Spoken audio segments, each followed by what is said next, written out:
Okay, so fighting begins in Greenwood and the neighborhood is soon overrun. So a new battle now in progress, okay? A new battle now in progress. Governor Act rail unions lose to stop rioting in the wage battle. Okay, by shortly after midnight, so-called African Americans and white were exchanging gunfire across the Frisco railroad tracks and along Detroit Avenue north to Sunset Hill, the boundary between blacks and white Tulsa. Uh, I don't know, COL Commander LJF Rooney commanding the local National Guard unit. Okay, so you see National Guard. So when Miss Condici was talking about bullets were coming from overhead, you understand we was getting the bomb dropped on us, people. We were getting bombs dropped on us. All right.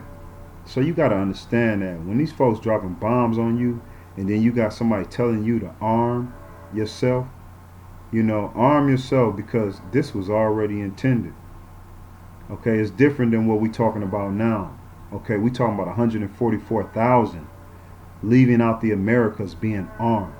Okay, with America being our ally because they understand. They was just doing the will of God. We're not blaming them for this past or what happened. They were just doing the will of God. The Most High told us that this would happen, that this destruction would happen to us. So it was His will. You understand? So we're not blaming nobody. So we're talking about 144 men, 144,000 men leaving, heading to Zion. Okay? Making a couple stops before then, to our other allies, to our other families, But, we're talking about reparations. Okay, reparations to repatriate. Okay, and it's not something that's far-fetched. Okay, the Obara people, the Hebrew people, have always, leaving out of Egypt, gotten reparations and repatriated. Okay, so it's not nothing new. Now it's time for it. Okay, so don't be a house nigga. Don't be a house nigga, and understand what's going on. Get in your Bible to understand what's going on. The book of Isaiah said, listen, that time of war is going to come. Well, that time is where you all going to have to separate into your people. You're going to have to separate into your nation. You're going to have to separate into your people. Every man going to have to go to his land. Okay, so the invasion of Greenwood begins. Some said a loud whistle signaled the invasion of Greenwood. In any event, at dawn on the morning of June 1st, the neighborhood was overrun.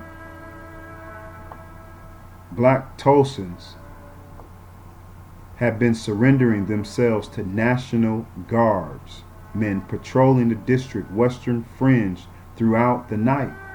But in the morning, roughly 30 men, under the command of Captain John McCowan, advanced into Greenwood itself.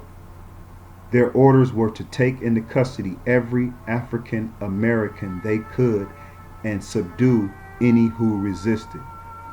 That means kill any who resisted. Okay? Mobs won't let firefighters even douse the flames. They wanted to make sure everything went up in flames, so you wouldn't have these businesses anymore.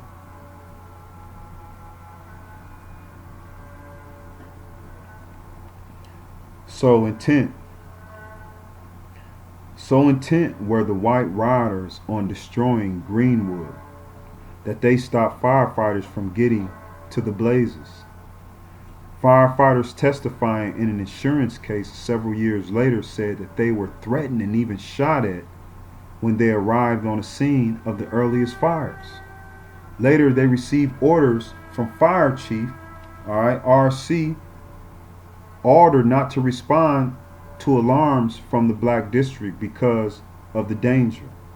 That order remained in effect until the fires were out of control. Okay? And that just reminded me of what's going on today. Uh, you got our people out there destroying businesses in the neighborhood. You got the Latino community saying, mad at us, saying you so-called Negroes are destroying your own communities. But you got to understand, it's a little different. It's a little perplexed than what, forgive me, Latinos, because in your communities, all your mom and pop, your bodegas, you know, all those are pretty much owned by you guys. But in our communities, no, it's not the same. Stores are owned by different nationalities. Gas stations are owned by different nationalities. The clothing stores are owned by different nationalities. Only thing we own in our communities are barbershops, beauty salons, car washes. That's pretty much it. Okay? That's pretty much it. Alright? That's pretty much it. Barbershops, beauty salons, car washes. Okay, our food stores are owned by different people. And a lot of that has to show with us too, because, we hate on each other. We hate on each other from these businesses. That's just propaganda, because when you get down to it, we're not able to get the natural resources, to really, partake in these other businesses the way these other people are able to get now, just because we and our people are disconnected from Africa, which where a lot come from, especially like for clothing, the garments, the materials that would come from Africa. And you got people that's in Pakistan, that live in Pakistan, that have these clothing stores because they're right next to Africa. So Pakistan can get goods from these Nigerian or African countries. Okay, but we can't, living in America, we can't get those goods from them because of the tariff prices. So you gotta understand the thing of us being able to holler at distributors.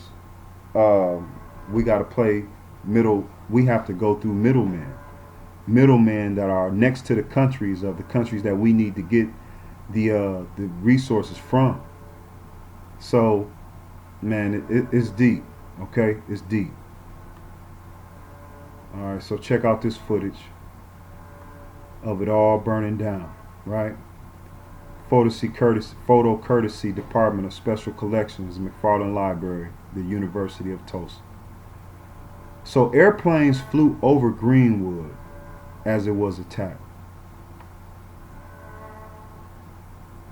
As you can see, it had to be some airplanes with some heavy artillery to knock these buildings down. Okay. 6 airplanes circled the Greenwood area during the morning hours of June 1st. What they were doing and why there were so many has long been a matter of passionate debate. Many people believe they were used to shoot at people on the ground and bomb Greenwood. Officials said the small craft, generally thought to be 2-seat single-engine Curtiss Jenny bid planes, were merely keeping track of the activities on the ground and relaying the information through written messages dropped in weighted metal cylinders attached to streamers. National Guard called in denies report that machine guns were being used to kill dozens. Martial law declared. Headquarters, Oklahoma National Guard, City Hall, Tulsa, Oklahoma, June 1st, 1921. The following telegram from Governor J.B.A. Robertson received at these headquarters at 11:29 a.m. places Tulsa and Tulsa County under martial law. Honorable Chaz F. Barrett. F. Barrett, Adjutant General, Care City Hall, Tulsa, Oklahoma. I have declared martial law throughout Tulsa County and am holding you responsible for maintenance of order, safety of lives, and protection of property. Protection of property. You will do all things necessary to attain these objects. J.B.A. Robertson, Governor. Therefore, by the authority of this order, I hereby declare the city of Tulsa and Tulsa County, from and after the hour named in the telegram, to be under martial law, which will be enforced with all the rigor necessary to accomplish the purpose of restoring peace and order within the boundaries of this city and county. Okay, so the people of Tulsa and of Tulsa County will retire immediately to their homes and remain there, so far as possible until this order is modified or revoked.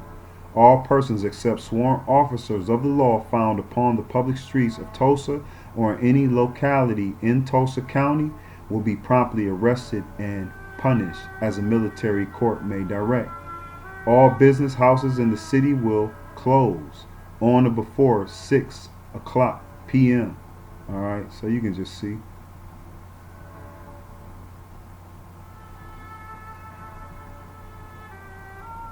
Okay.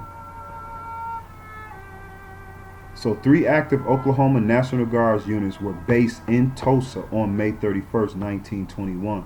A rifle company, 3rd Infantry Company, a supply company, and a sanitation detachment, which was essentially a medical unit. The rifle company, commanded by Captain John McEwen, had an authorized strength of 65, but McEwen said he never had more than 30 men at his disposal during the violence. A special train carrying 100 members, okay?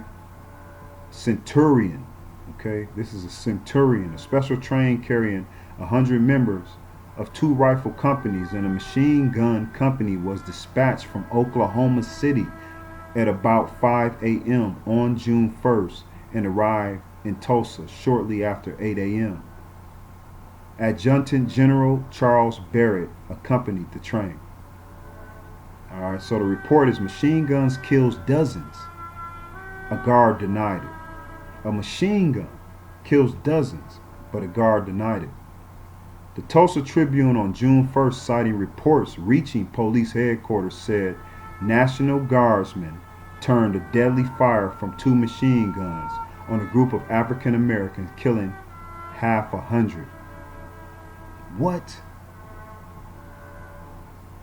The Tulsa Tribune on June 1st, citing reports reaching police headquarters, said National Guardsmen turned a deadly fire from 2 machine guns on a group of African Americans, killing a half 100. Mary Jones Parrish, in her events of the Tulsa disaster, described machine gun fire from a top of grain elevator located south of the Frisco attacks with direct sight down Greenwood Avenue. The National Guard vehemently denied the Tribune's story. It said it had no machine guns in its Tulsa armory, but dug up a disabled World War I souvenir that was driven around on the back of a truck in an attempt to intimidate the public. What?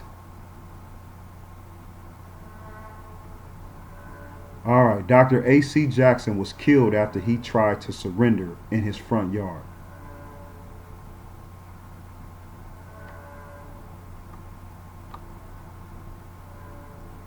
A.C. Jackson was killed. His brother was killed after trying to surrender. Okay, so it's more to what this story than it's telling you. Folks that was trying to surrender died. Of all the deaths resulting from the race massacre, none was more vividly documented than the murder of Dr. A.C. Jackson. A well-known physician and surgeon, Jackson was also the most prominent person known to have died in the massacre. According to Jackson's white neighbor, former city commissioner John Oliphant, Jackson emerged from his house on North Detroit Avenue at mid-morning on June 1st after fighting in the area had subsided with his hands in the air, and he was killed. So, man, you could check out the propaganda, the fact that, listen, this was a hit. And the fact that we even tried to fight back was suicide. Okay? Was suicide. But those who didn't even try to fight back, it was suicide. I think the only thing, smartest thing would have do is to get up out of there early before this stuff even happened. But as you can see again, you trying to build when you surrounded by your enemy. Okay? You want, whether you don't want reparations or you feel you can get it up from the mud, right? But what about the rest of your people? Or you do want reparations, but you want to put it back into the economics. You want to start businesses. Can't you see? Can't you see what happens? That look at all the men who owns businesses that become millionaires, like Bob Johnson, right? They end up selling their business, like TV and radio entrepreneurs. They end up having to sell it. Okay.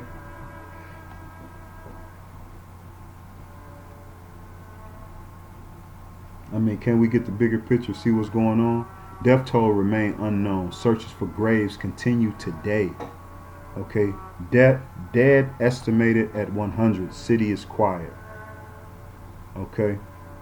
Negroes gladly accepted guards. 5,000 Negro refugees, called us refugees, guarded in camp at county fairgrounds.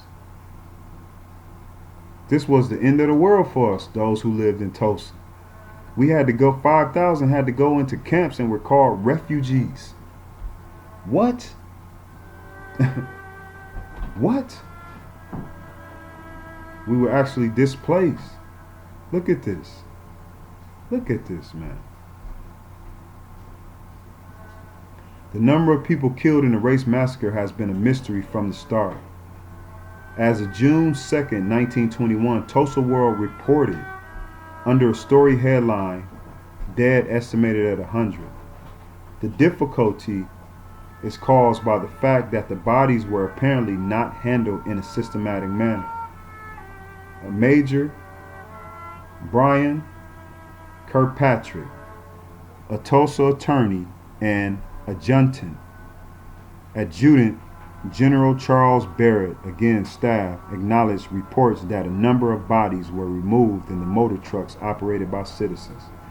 Kirkpatrick said he did not know where the bodies were taken, said the World, whether they were placed at some specific point for later attention, if they were dumped into a large hole or thrown into Arkansas River.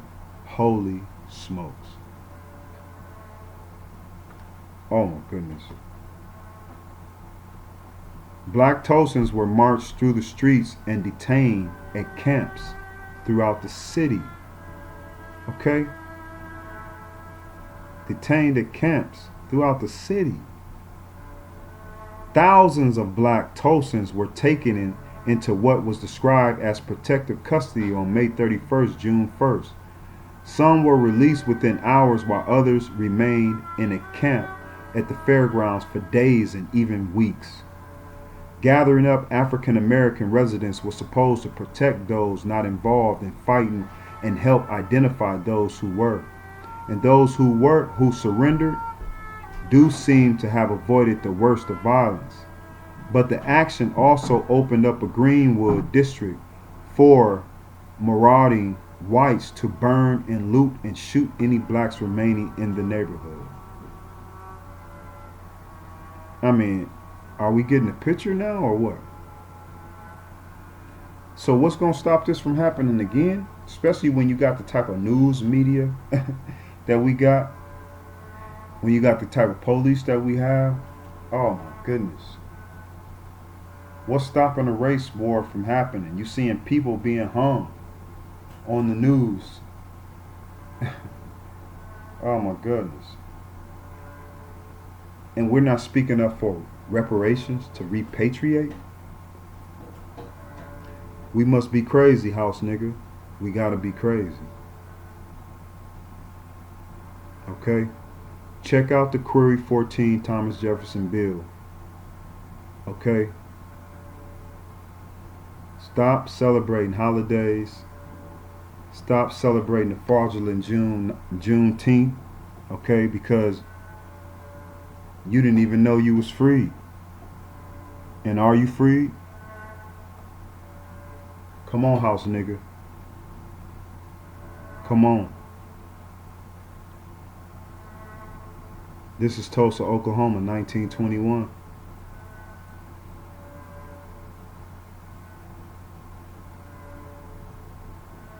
Now you just burning and looting, doing them favors. Figures from July 31st, 1921, Red Cross report.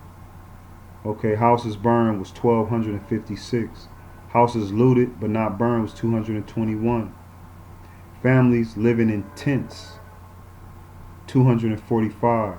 Number of families registered was 1,912. Number of persons registered was 5,739. From December 1921, a Red Cross report. Whites hospitalized at Red Cross expense was 48. Blacks hospitalized at Red Cross expense was 135. Red Cross first aid cases related massacre to 531. And let's not forget about the bodies they said that they didn't even find, that must have been dumped in a pit or in the lake. One-room homes constructed, 180. Two-room homes constructed, 272. 3 rooms was 312. One-story brick or cement buildings, 24. These numbers are actually low. All right. Families living in tents, 49. Okay, these are the key locations in Tulsa during the 1921 massacre. Okay, so as you can see, this is Greenwood Street right here where all the businesses were. Okay, now this was Arocria Street where Miss Condici had stayed. Okay, on Arocria Street, that wasn't too far. Okay, this is Greenwood. Okay, so you can see how it pretty much was laid out.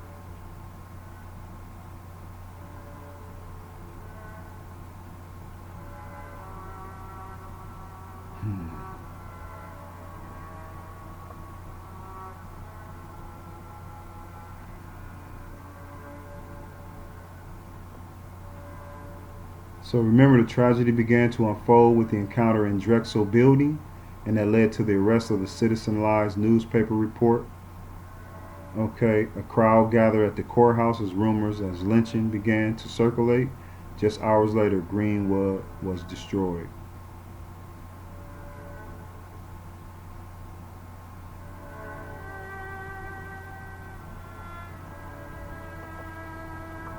So Mount Zion Baptist Church was burned down, but like Greenwood, preserved and rebuilt.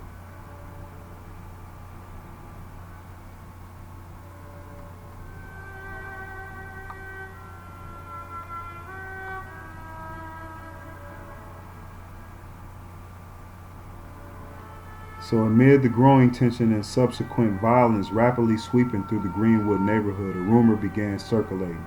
Mount Zion Baptist Church was acting as a headquarters for black citizen-led uprising to engage in the counteroffensive against the mob of white rioters who descended upon the area. There was allegedly a stash of weapons and ammunition stored inside the church waiting to be deployed, according to the unsubstantiated story at the time. An eyewitness account by William Chalk Phillips, a white teenager, was documented in a 2001 report of the Oklahoma Commission to study the Tulsa race riot in 1921. It detailed what happened next that day 99 years ago when armed white mobs swept through Greenwood, killing and burning. Phillips, who later became a Tulsa police officer, described men firing machine guns at the church where black riflemen attempted to protect their already damaged neighborhood. We had rifles, they had machine guns. Tulsa Race Massacre, quote from survivors, official, and others.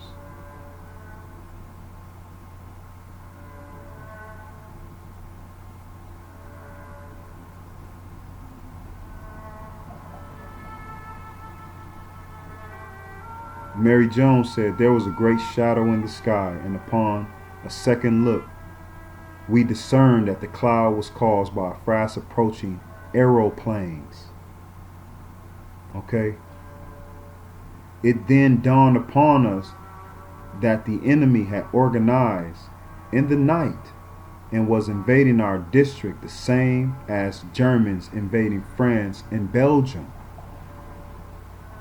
What? Okay? I heard him holler and look up and saw him coming about 25 feet away from me, or 30, with his hands up, and he said, "Here I am." I said to the fellas, "This is Dr. Jackson, don't hurt him." 2 men fired at him. He fell at the second shot with a power rifle, with a high power rifle. Some Negroes who had barricaded themselves in houses refused to stop firing and had to be killed. That's what John McCoon said. All right, so these are a bunch of the, I don't even want to read them no longer. Okay.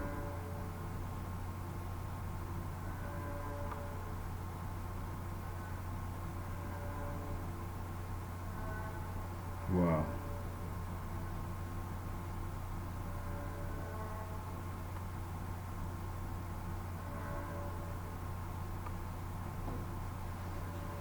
Wow. The first time Americans were terrorized by aerial assault was not Pearl Harbor. A CBS News story says, leading up to coverage this weekend of a 1921 Tulsa race massacre. Okay? Scott Pelley reports on a race massacre in which an estimated 300 people, mostly African American men, women, and children, were killed. An aircraft was used to drop incendiary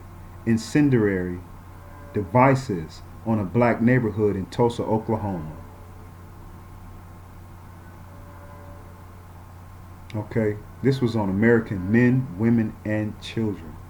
Okay, the Greenwood Massacre of 1921 has been largely ignored by history, but Pelley finds a Tulsa community seeking to shed more light on what's been called the worst race massacre in history.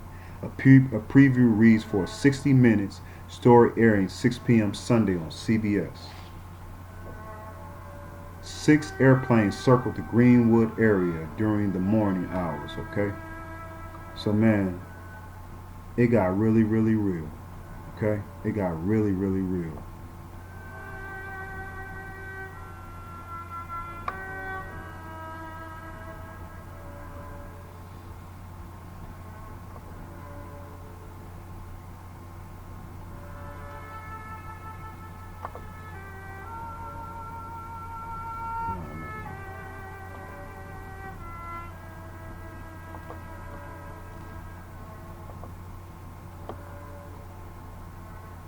Okay, this is a portrait of Barney Cleaver, hangs in the Greenwood Cultural Center.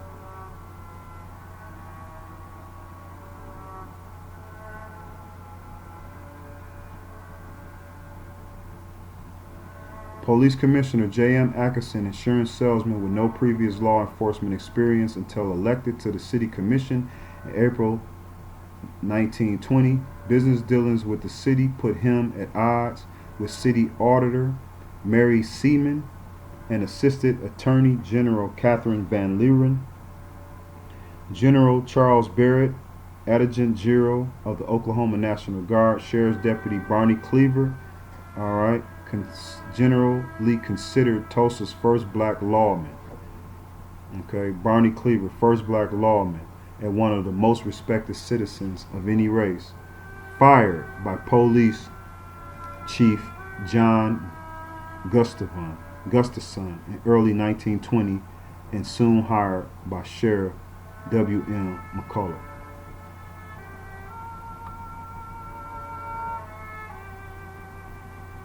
This is Barney Cleaver right here.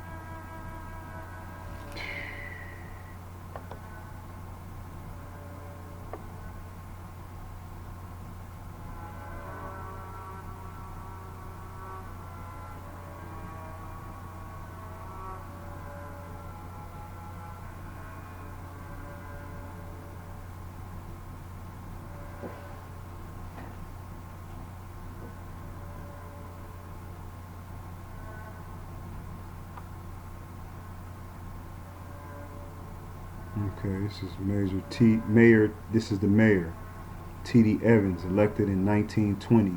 He was described as a compromise candidate, a title attorney by profession, and former municipal judge. This was the mayor. Okay, so you had a white mayor at the time.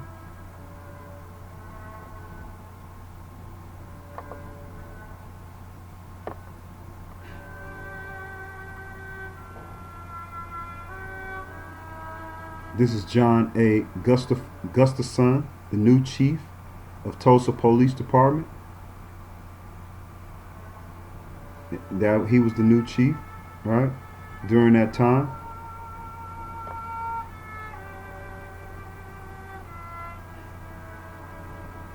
Okay, this is the governor, G.B.A. Robertson. Okay, that was the governor, the mayor,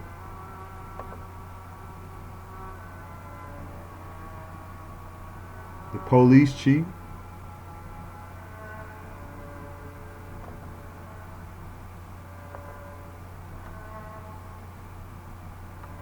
okay, they ain't got a picture of the commissioner.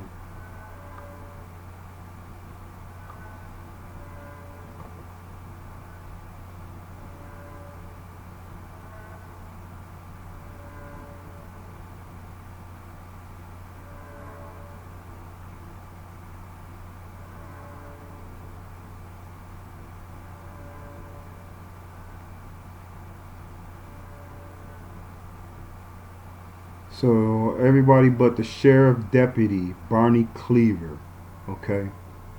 The sheriff's deputy. Okay, so he wasn't the sheriff, but he was the sheriff's deputy. Okay?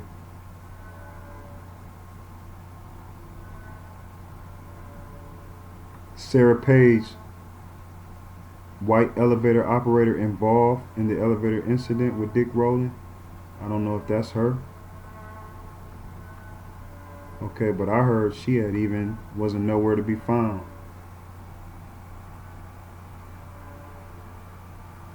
This might have been city auditor Mary Seaman, the first woman, to hold municipal office in Tulsa. Okay, this is Mary Seaman, the city auditor. Alright, so as you can see, we didn't own the city. Alright. We just had a block. Alright, where we had our businesses. We just owned the block. We didn't own the city. Alright, so and you see that was easily taken away from us. Alright, so with that,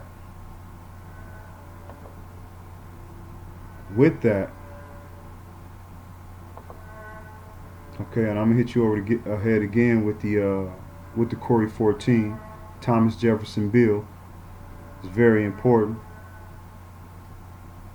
Very important.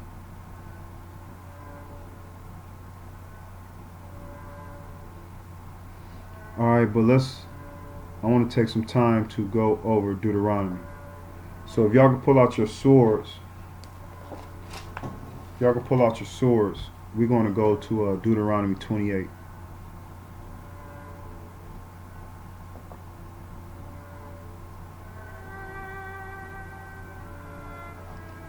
Pull out your swords, man. We're going to go to Deuteronomy 28. Alright, 28, and matter of fact, 28 and 15. We're going to talk about the disobedience and what happens, okay, from the disobedience.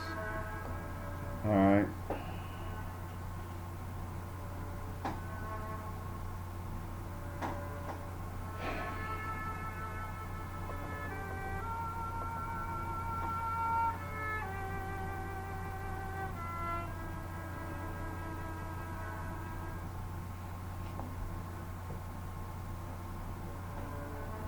Okay, go to Deuteronomy.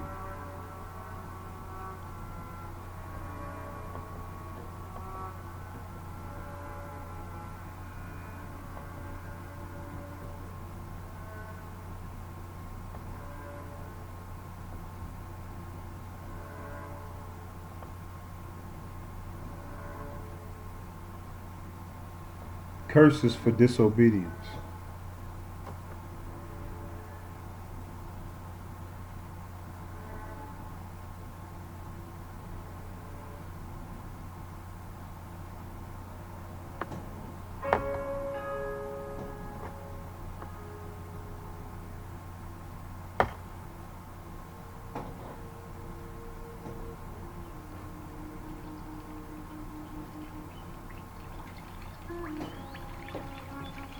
Curses for disobedience. I'll be right back. Let me get some water.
Excuse me, ball shit.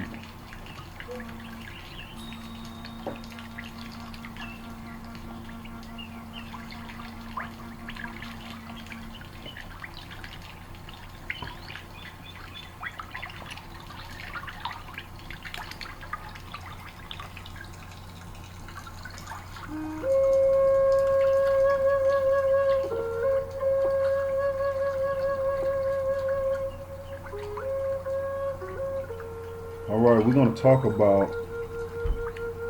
why these things happen, to understand that the Most High is over everything. Our Father, our Abba, our Framer, our Shaper is over everything, okay?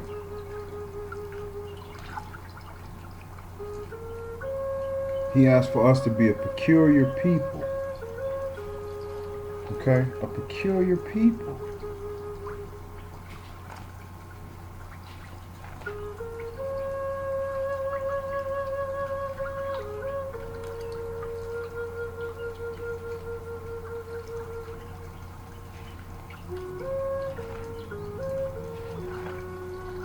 Okay, so when will we be that?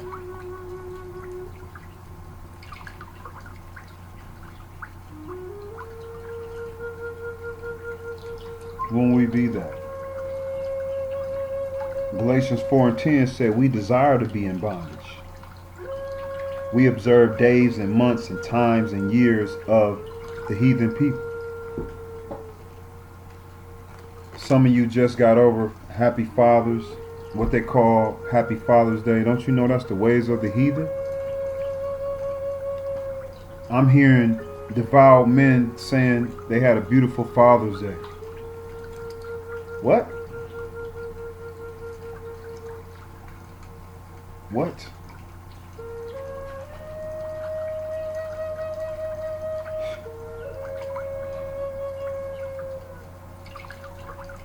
What?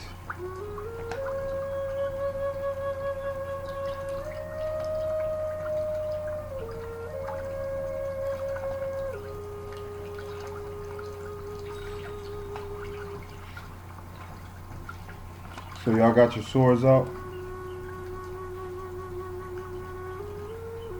Okay. My faithless Israel, called to repentance.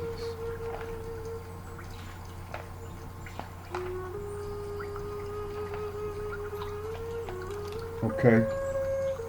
My faithless Israel, we want to be like Abraham,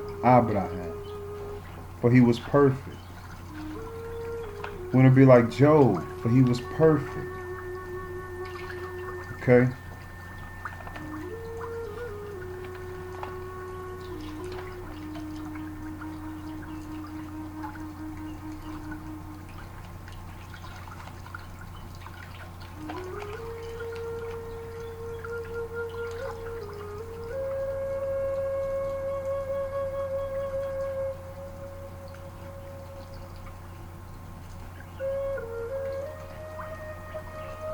Okay, let's get into it. Curses for disobedience. Okay, 15 it says, but it shall come to pass, if you will not hearken unto the voice of your Abba, your Elohim,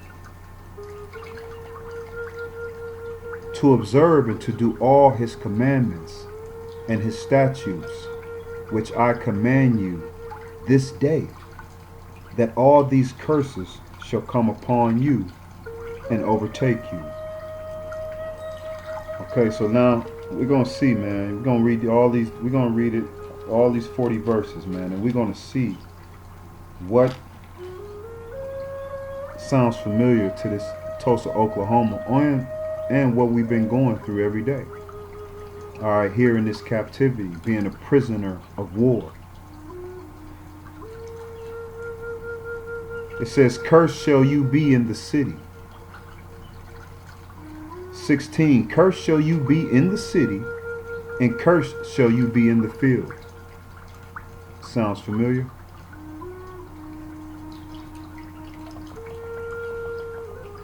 "17, cursed shall you be your basket and your store." Sound familiar? "Cursed shall be the fruit of your body and the fruit of your land, the increase of your kind and the flocks of your sheep." Because you got to understand, though we've been building churches since we left slavery, right? Even in slavery, we had churches. What were we teaching in those churches? Were we teaching the law, statutes, and commandments? What were we teaching in Tulsa, Oklahoma? Were we teaching the law, statutes, and commandments? No. We were teaching a white Jesus. The white Jesus doctrine. The white Jesus, blue-eyed, Caesar Borgia doctrine. Okay? We wasn't teaching that Messiah coming to restore. Okay? Coming to restore the spirit coming to our people. All right? For your body is a temple for the spirit to dwell. Okay? That the spirit of the Messiah was coming into our people. Lord. Okay? Sit on the right hand of my Lord. My Lord. The spirit that be in me and upon me. When you see me, you see the Father. We wasn't teaching that. We were teaching false doctrine in these churches.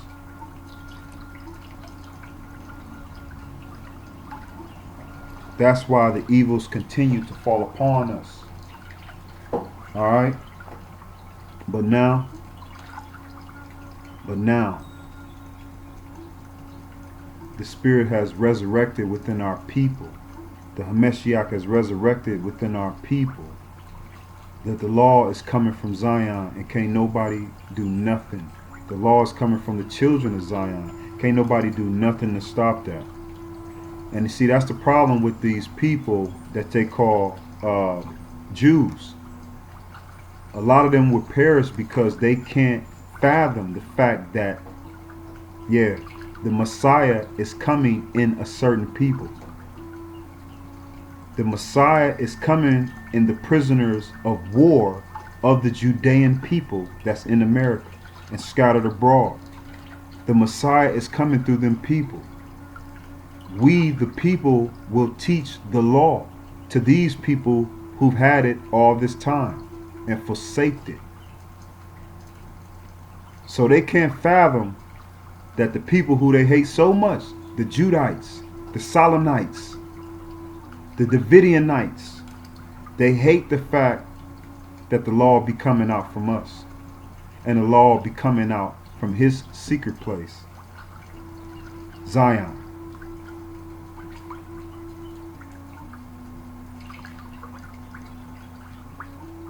So the fact they don't believe on a Hamashiach is the fact they don't believe on our people. They don't believe that our people is the Messiah. They don't believe that the Messiah be coming through our people. We are the messengers.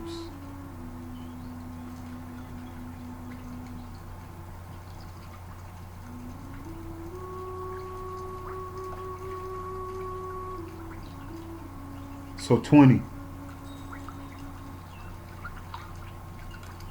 19, cursed shalt thou be when thou comest, and cursed shalt thou be when thou goest. 20, our Abba shall send upon you cursing, vexation, and rebuke, in all that you set your hand unto, for to do. Okay, so as you can see, Black Wall Street didn't mean nothing to the Creator. Nothing. Until you be destroyed. And until you perish quickly because of the wickedness of your doings, whereby you have forsaken me. Who? Me. Your Abba.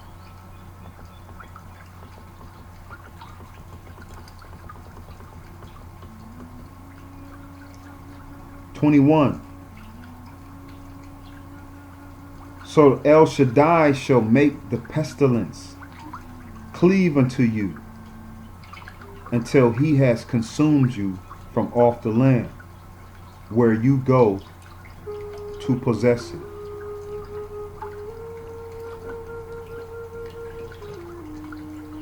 Hawa Allah shall smite you with the consumption and with the fever and with the inflammation and with an extreme burning and with the sword and with blasting and with mildew, and they shall pursue you until you perish.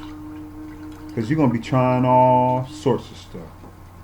You're going to be trying all sorts of stuff, getting infected. You're going to be trying all sorts of stuff, mildewing, because you ain't trying the Creator. You ain't trying your Father, who loves you, who told you to stand apart, be a peculiar people, come back to my law, statutes, and commandments. That's all the Most High has been asking you.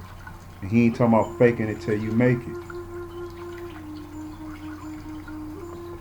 23. And your heaven that is over your head shall be brass, and the earth that is under you shall be iron. That means it won't yield. It won't yield. El Shaddai shall make the rain of your land powder and dust. Okay, that means it won't even be no rain. From heaven shall it come down upon you until you be destroyed. The curses because of disobedience. 25. Our Lord, our Abba, shall cause you to be smitten before your enemies. That sound familiar? You shall go out one way against them, and flee 7 ways before them, and shall be removed into all kingdoms of the earth.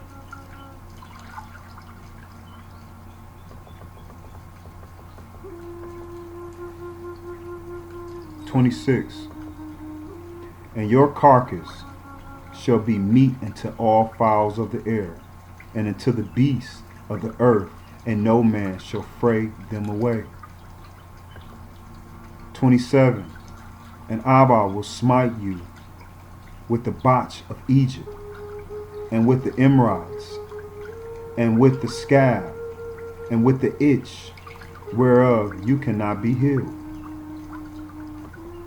28 The Lord, Abba, shall smite you with madness and blindness and astonishment of the heart.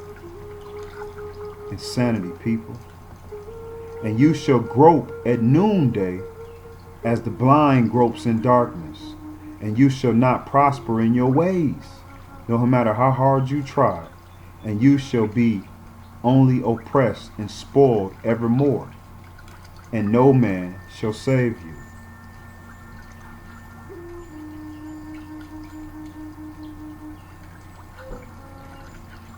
So if the Most High is against you, man, who can be for you? So that goes the opposite way. 30 You shall betroth a wife, and another man shall lie with her. You shall build a house, and you shall not dwell therein. You shall plant a vineyard, and shall not gather the grapes thereof. 31 Sound familiar? 31 Your ox shall be slain before your eyes, and you shall not eat thereof. Your ass shall be violently taken away from you from before your face, and shall not be restored to you. Your sheep shall be given unto your enemies, and you shall have none to rescue them. 32 Your sons and your daughters shall be given into another people, and your eyes shall look and fail with longing for them all day long, and there shall be no might in your hand. That means you'll be powerless. Israel will be powerless. And you see how your sons and your daughters, they get an eye for another nation, people, and you can't stop them. And they think they're going to have fun with these nations, and then they just be led astray, played the harlot. Your own children being played the harlot, and you can't stop them until they come up dead, missing, drugged out. 33 The fruit of your land and all your labors shall a nation which you know not eat up, and you shall be only oppressed and crushed always, because you refuse to follow your Creator, and you be simple. A man and a woman that hates knowledge of his Creator, but you want to play smart. You want to play book smart, but you won't even read and understand and study to show yourself approved. You think you got it already, when the Lord has always been telling us what to do. But we listening to our heart telling us who's nice, when you can play nice. The same people played nice destroyed you.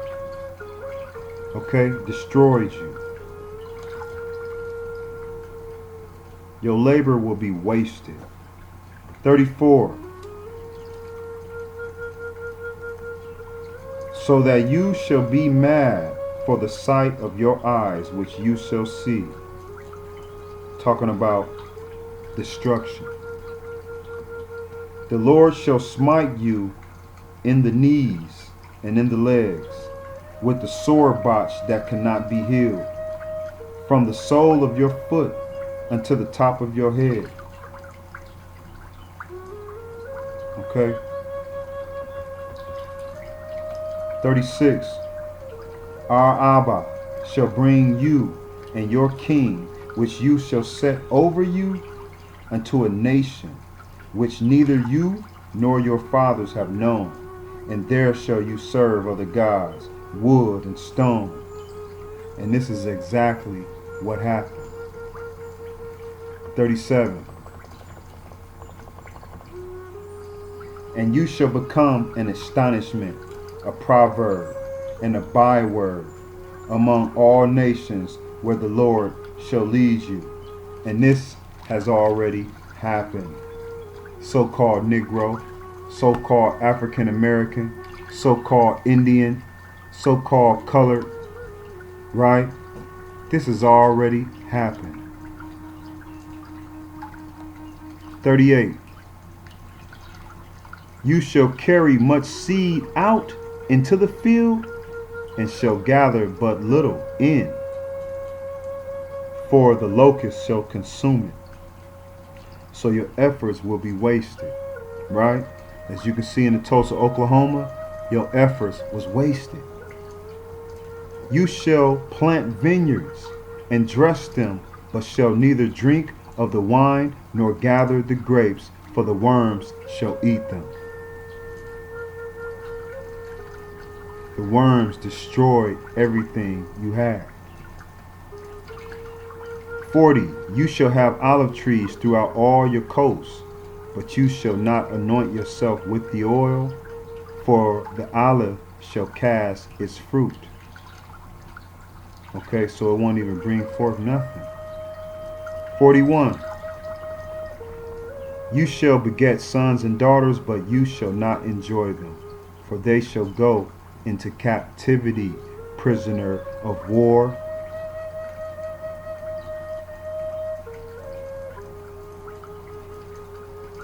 Okay, they will be stolen by heathen tribes. 42. All your trees and fruit of your land shall the locust consume. 43. The stranger that is within you shall get up above you very high, and you shall come down very low. The stranger that is within you shall get up very high, and you shall come down very low. Didn't that happen on Greenwood Avenue in Tulsa, Oklahoma? He shall lend to you, and you shall not lend to him. He shall be the head, and you shall be the tail. Ain't that what's happening? Not just in Tulsa, Oklahoma, but how many of you Negroes own for loans? Loans. How many of you have to repay loans? Some type of loan. Huh? It could be for your car, your house. What? For schooling. What? For a business. He shall lend to you, and you shall not lend to him. And he shall be the head, and you shall be the tail. Somebody told me today about reparations. I was like, how y'all feel about reparations? Brother must have told me, he said, you know what, I don't know about reparations, but I think they should give us all credit. I said, what? They should give us all credit with no interest. I said, what? I said, man, look at the bigger picture. If somebody give you credit, you miss a payment, whatever they borrowed you and you bought with that, don't you think they gonna own that? Oh, man. Moreover, 45. Moreover, all these curses shall come upon you, and shall pursue you, and overtake you, till you be destroyed, because you hearken not unto the voice of the Lord, your God, to keep his commandments, and his statutes which he commanded you. And they shall be upon you for a sign and for a wonder, and upon your seed forever.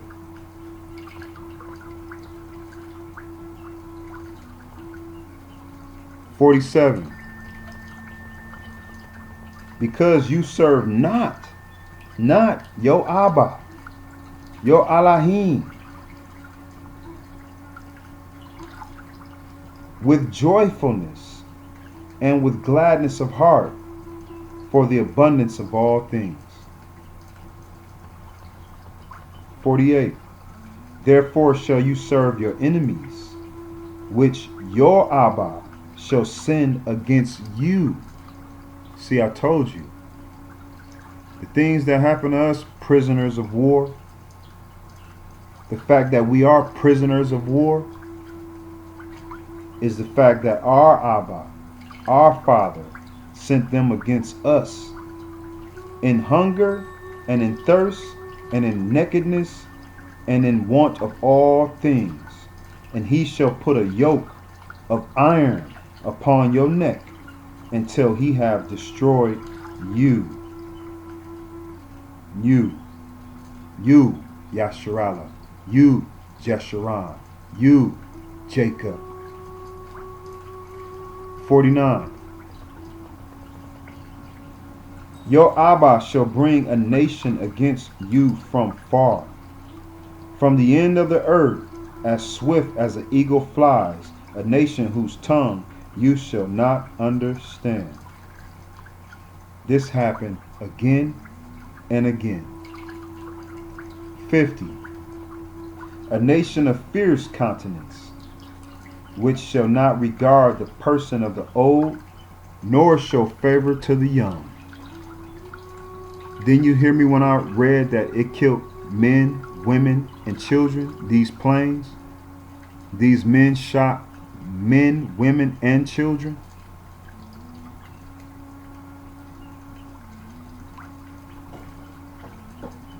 (51) And he shall eat the fruit of your cattle and the fruit of your land until you be destroyed, which also shall not leave your either corn, wine, or oil, or the increase of your kind, or flocks of your sheep, until he have destroyed you. So that means he's going to completely destroy it. Oh no. Oh no, Yasharallah.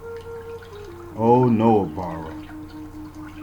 The law will be coming from Zion today, from this day forth. Hallelujah.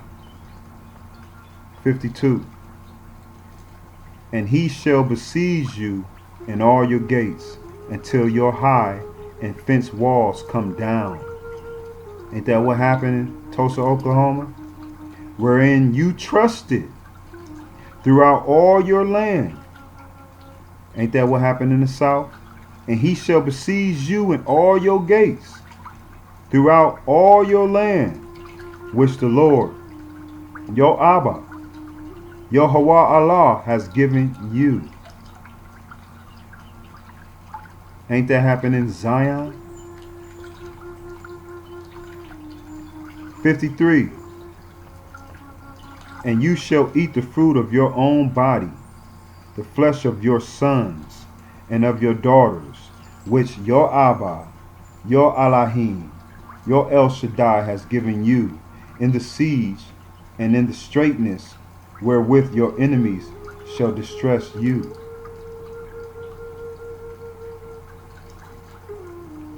54 So that the man who is tender among you and very delicate, his eyes shall be evil toward his own brother, because he's a coward. So his eyes going to be evil towards his own brother, and toward the wife of his bosom, and toward the remnant of his children, which he shall leave.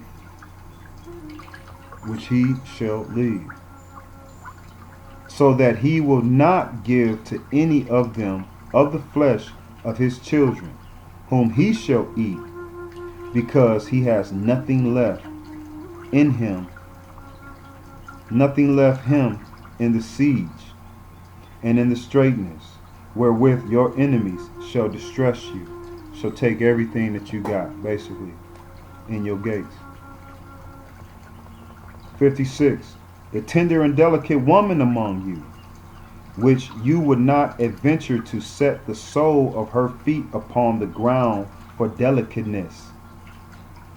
The tenderness, her eyes shall be evil toward her husband of her bosom, and toward her son, and toward her daughter, and toward her young one who comes out from between her feet, and toward her children which she shall bear, for she shall eat them for want of all things, secretly in the siege and straitness, wherewith your enemy shall distress you in your gates. That means basically, the children's mother, they're gonna give you up. That's like if the police came looking for you in your house, to your mom's house. She would give you up, regardless if the police was wrong or right, by wanting to take you in, by wanting to kidnap you. She wouldn't care. She wouldn't stand in the way of nobody coming to get you, because she's tender. Same the way with a man that's tender. He wouldn't stand in the way of nobody trying to harm you, because he's tender. And that's how your oppressor has you, prisoner of war, house Negro. You'll give up your own people for a dollar bill. Let's continue on. 58. If you would not observe to do all the words of this law that are written in this book, that you may fear this glorious and fearful name, Yo Abba, Yo Hawa Allah, Yo El Shaddai, then your Abba will make your plagues wonderful, and the plagues of your seed, even great plagues, and of long continuance, and sore sickness, and of long continuance. 60. Moreover, he will bring upon you all the diseases of Egypt, which you were afraid of, and they shall cleave unto you. 61. Also every sickness and every plague which is not written in the book of law, them will the Lord, your Abba, bring upon you until you be destroyed.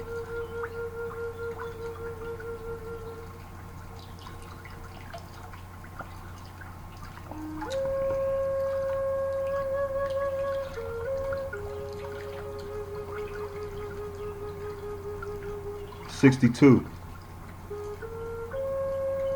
And you shall be left few in number, right? Whereas you were as the stars of heaven from multitude, because you would not obey the voice of your Abba, your Elohim. And this shall come to pass, 63, that as the Lord, your Abba, rejoice over you to do you good and to multiply you, so your Abba will rejoice over you to destroy you and to bring you to naught, to nothing, and you shall be plucked from off the land where you go to possess it. That's any land that you try to possess. 64. And your Abba shall scatter you among all people, from the one end of the earth into the other, and there you shall serve other gods, which neither you nor your fathers have known, even wood and even stone. 65. And among these nations shall you find no ease, neither shall the sole of your foot have rest, but your Abba, your Elohim, shall give you there a trembling heart, and failing of eyes, and sorrow of mind.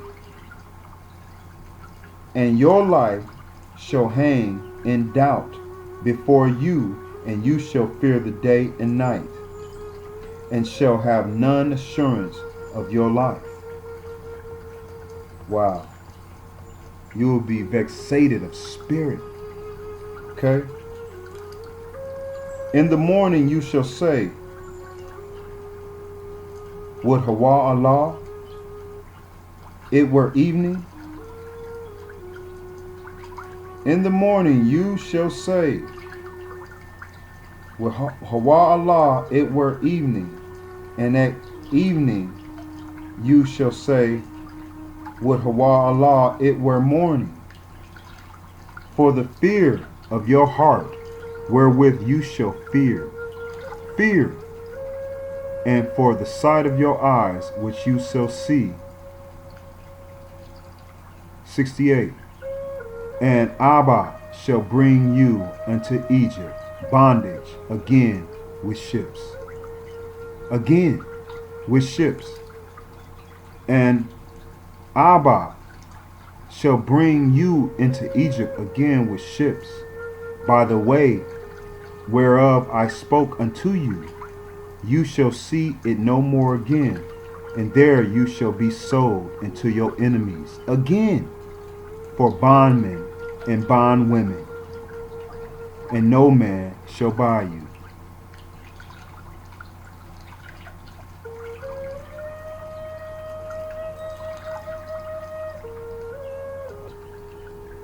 So I'm glad everybody, man, I'm glad y'all listening, man. Apala Ka Tawab. Remember, we pushing reparations for repatriations. You understand? So, and the reason why, well, this is one of them.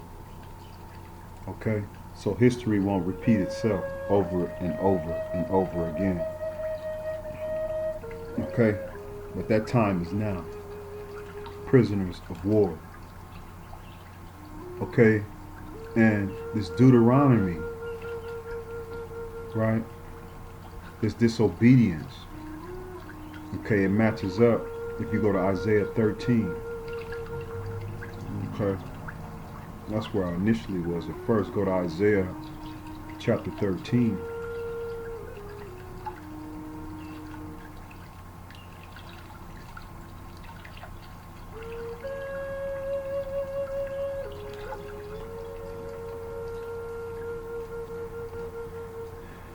Keep your swords out. You go over to Isaiah chapter 13.